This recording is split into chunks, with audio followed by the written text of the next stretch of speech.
The burning question that everyone wants to know is, will Diddy get free? But most importantly, will he get free this week right before Gobble Gobble Day? Well, a lawyer speaks out and has a lot to say. Pascal, you are now rocking with that dude Pascal.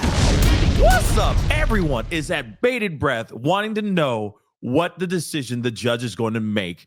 And the thing is we're all kind of wondering, is the decision going to be made today? Is it going to be made this week at all? Will Diddy get free before Thanksgiving? Will he even be home for the holidays in general?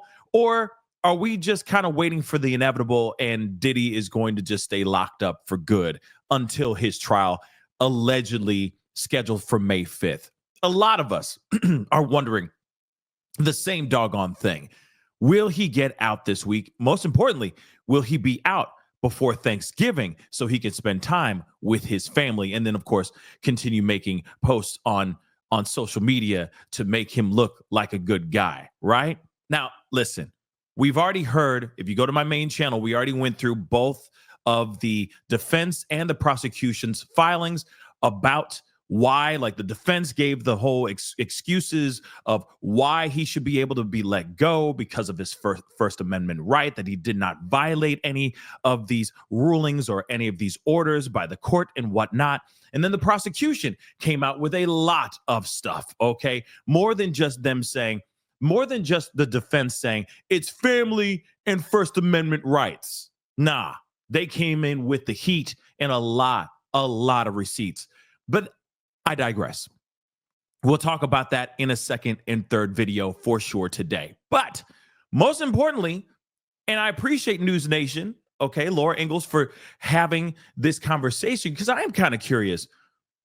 Will he get out this week? Will a decision be made? And did both sides, which side had a better argument and whatnot? So let's take a look at this video. Again, shout out to News Nation and Banfield. It's not Banfield, it's Laura Ingalls, but of course she's stepping in for Ashley Banfield for the show. And yeah, they bring on a lawyer and they got a lot to say. So let's take a listen to this. This is good.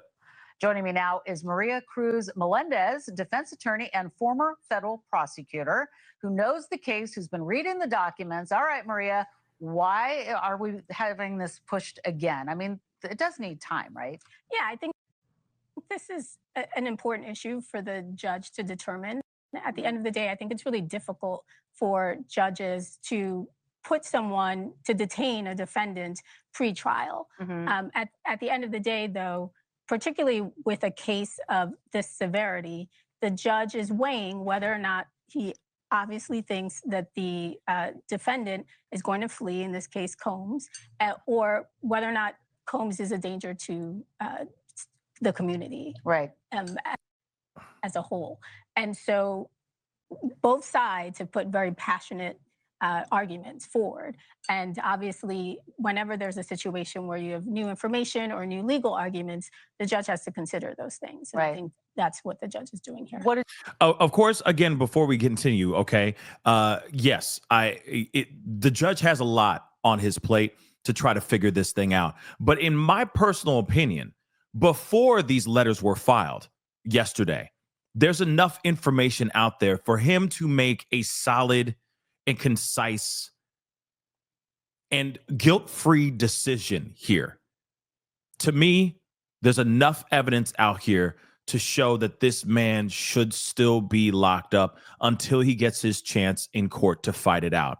There have been plenty of other people, plenty of other inmates, plenty of people that are awaiting trial right now, that are locked up right now as we speak, still putting together their defense, trying to put together a strong narrative to convince a potential jury of their innocence. And people have been doing that, inmates and all that have been doing that since the beginning of time, okay? Since the beginning of crime or, trial by jury, all right? So to me, this should be a cakewalk, in my personal opinion, for the judge. What did you make of the paperwork? You read through it. I did. A lot of the arguments made by the government is consistent with the arguments they've been making since the beginning. In fact, they're leaning very heavily on the fact that in this type of a case, the presumption, it's a rebuttable presumption, but the presumption is that the court should detain Combs. And so what defense counsel has to do is rebut that presumption and present evidence that the government has it wrong at the end of the day. What the government is attempting to do now is to not only demonstrate that he's a risk of flight and that he's a danger to the community, but that continuously, since before even the investigation, Combs has been obstructing justice. Right. And there's been this whole thing. I was there in court on Friday, and they've been saying, the prosecutors say, look, he's been doing these three-way calls. He's communicating with people, witnesses, people that he's trying to influence. He's calling somebody, they're calling somebody. It's against the rules. He's borrowing other people's phone cards, all of that. That is a big no-no, right? Well, yes and no, in that if the goal is to obstruct justice, then yes, that's a big no-no. However, from the defense's point of view, Combs is just doing what any defendant should be able to do. Right. In the paperwork that was filed today, the argument is that it would be a violation of his First Amendment rights not to be able to defend himself and defend his reputation, and also to be able to assist in his defense. And what? Again, well, hold on. Before we get into that, before we hear what Laura Ingalls has to say here, there's something I got to fight back on. Yes, first off, the defense did also say, "Oh yeah, this is what all inmates do. It's totally normal for them to go and use other people's accounts and whatnot to contact family, friends, etc." But from what we understand and what we've gathered so far from the prosecution, they're saying that there is recordings of him actually reaching out to third parties, three-way phone calls to other people that he should not be contacting, etc. So, of course, yes, if prosecution does indeed have these recordings of him doing that, then yes, he is literally using these other phone numbers, these other inmates' accounts to obstruct justice.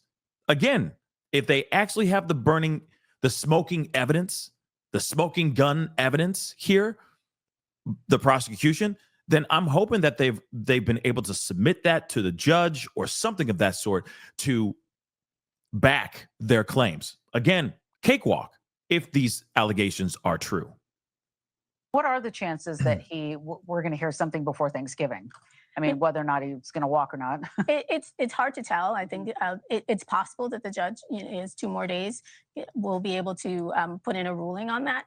But also, I don't think that the judge is necessarily focused on whether or not the decision comes down before Thanksgiving. I think the judge is more focused on getting it right. One of the things we heard on Friday and that we're hearing in the paperwork is that Diddy's team has said that he doesn't have the kind of time or access to prepare for his trial. There's a lot of charges, there's a lot of accusers, but other people do it just fine. Is there any truth to the defense saying that he doesn't have the access and what he needs to do to get ready?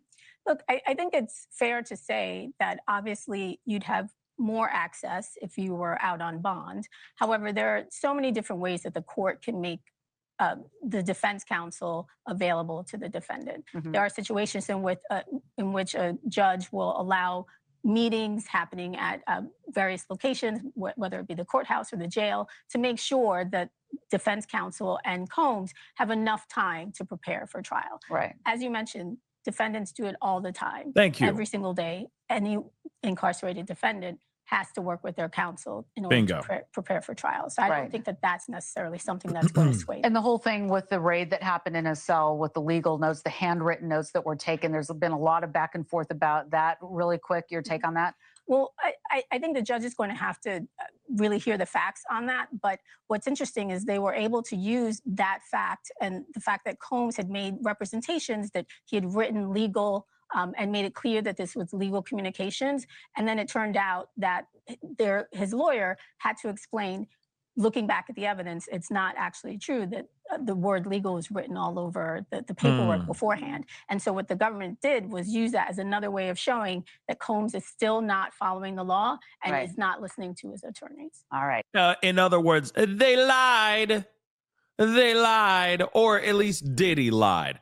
Of course, that's the question. That's the burning question, too. Did Diddy write that after the fact on his own recognizance, or was he told by his team, hey, write legal on it right now, and we'll use it. We'll spin it. We'll spin it in some sort of way.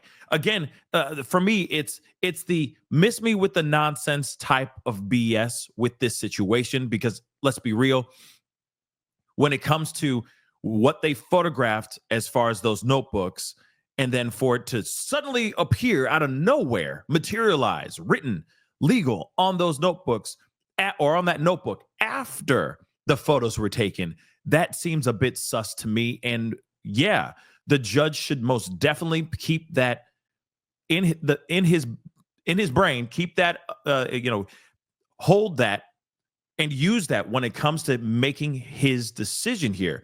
But again, it just, something. Okay, so if he doesn't make it this time, will a fifth bail Here we attempt go. happen?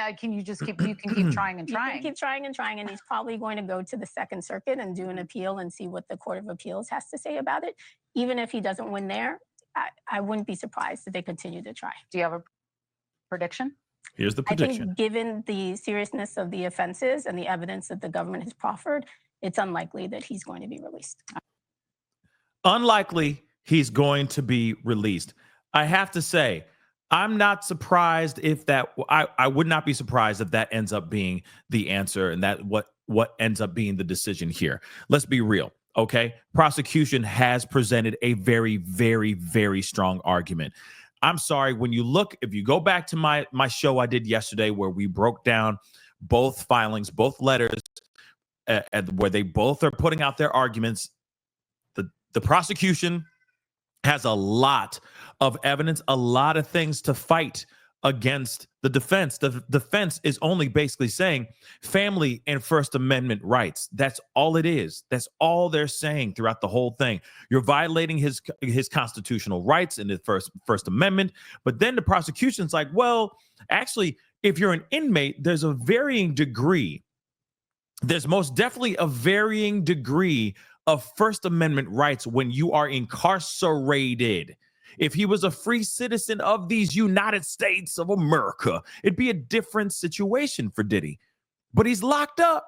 So there's certain things that he can and cannot do. But then at the same time, if he's violating certain court orders that were already given to him, and he's already still violating those court orders up to the day before the actual filings of those letters as of yesterday, that's, like I said, it shows that this guy is willing to do whatever it takes to try to get people swaying on the side of him being innocent. Again, if you're not willing to abide by even the regular rules of the actual jail that you're in, the facility that you're in, if you're not willing to abide by the simple court orders that are implemented onto you, that to me says that this is somebody that should not be let go to stay in some apartment with a security staff that he pays for himself. To me, it's a recipe for disaster and a recipe for him to fly away. That's just what I think. But anyway, guys, what are your thoughts? Comment down below. Let me know what your thoughts are. In my opinion, I really don't think that the judge is going to grant him bail. I appreciate, and I understand. I don't think I appreciate, but I understand the judge taking his time making this decision. But again, I have to say, this is an open and shut decision to be made. It's very simple. It's clear. It is clear, and it's written plain as day in black and white. This man should still stay locked up until his time to be inside that courtroom May 5th, tentatively May 5th, to fight for his innocence. That's what should happen. There's too many victims. There's too many witnesses. There's too many moving parts that he's already trying to manipulate, according to prosecution, that he's already trying to manipulate even while he's locked up. And he's trying to maneuver around court orders and around certain rules of the facility that he's actually locked up in. Come on. Easy decision, in my personal opinion. And I agree with this lawyer. Yeah, may he stay locked up, in my personal opinion. Comment down below. Hit that like button down below. Hit that subscribe button. Don't forget to crush that subscribe button. Subscribe. And anyway, I'll be talking to you guys very, very soon. Be good to yourselves. Be good to one another. Talk to you guys soon. This is the Pascal Show. Bye. Pascal. You are now rocking with that dude Pascal. We be going wild.